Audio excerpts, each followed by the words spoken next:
It was described as a contentious and combative 2-hour hearing in Manhattan, Sean Diddy Combs' third attempt to get released on bail. A decision has yet to be made by the judge, so for now, the music mogul is still sitting behind bars, 2 months after his arrest on sex trafficking charges. More than 120 alleged victims are believed to be involved. This is amid another new development in Diddy's case surrounding a handwritten to-do list he kept in his cell.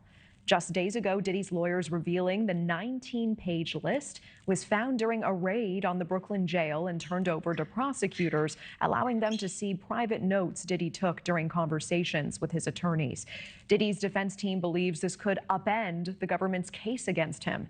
Joining us now to break down what we know so far is attorney Mark Reichel. Mark, always good to see you. Thanks for making the time. Thank you, Natasha. Okay, so let's start with the odds. Let's start with the bail. Diddy again putting up $50 million. Less than a week ago, prosecutors accusing him of obstructing justice from behind bars. You and I discussed this, allegedly using his family to reach out to potential victims and witnesses. In your mind, what are the odds he gets out this time? Remember, 2 weeks ago, I said I thought he had a good chance of getting out based on the law. We are a nation of laws, and the Bail Reform Act, the federal rules do say, look, if you're innocent, you haven't been convicted yet, we do try to get you out on bail. So he then gave them everything possible for security. He can't flee, no passport, no contact with others. He'd be locked down in his own place. He'd have an ankle monitor on, private security, only conversing with his attorneys, no internet. But then they found that he was allegedly using family members and others to try to contact other witnesses and so forth. So I thought it changed. I still think he's going to get out. So I'm going to go out there. One of the few commentators think he's going to be released. It's going to be the same as in a locked cell, but it's going to be in his apartment in Manhattan, and he'll only have access to 1 or 2 people. That's my prediction. Okay, I appreciate that. And we have to talk about this infamous to-do list at this point. 19 pages given to prosecutors. His lawyers say that they're considering dismissal of the case or recusal of the entire prosecution team. Can you explain all of this to us? Is that likely?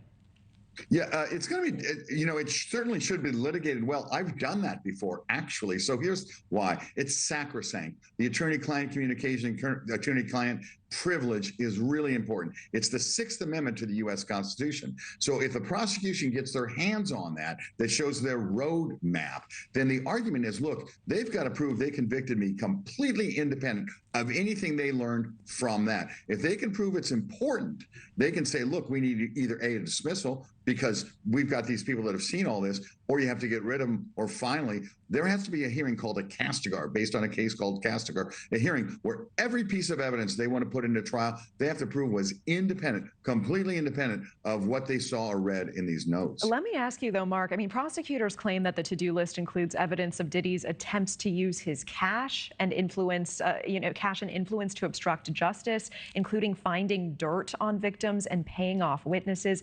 Does that fall under attorney-client privilege?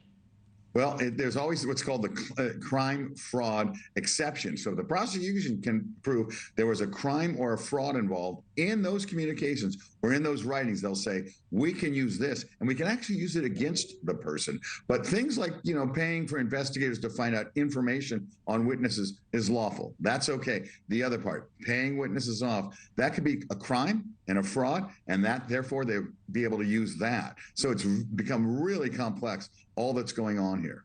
I also want to talk about the raid that led to the discovery. Diddy's lawyers claiming that he was targeted. According to the jail, this was a wide search to confiscate contraband. What do you make of that? That's common. Honestly, that's routine and that's uniform. They do that every now and then. You would think he would know it, but also, Natasha, it happens so commonly that the guards are trained to see things that are clearly marked attorney-client confidential. And I'm worried that this may have been so high profile, these guards said, oh, well, let's take this. They're trained to not touch attorney-client communications in the jail. Okay, attorney Mark Reichel, always appreciate it. Thank you so much for your time. Looking forward to it again, Natasha. Yeah, it'll keep going. Thank you.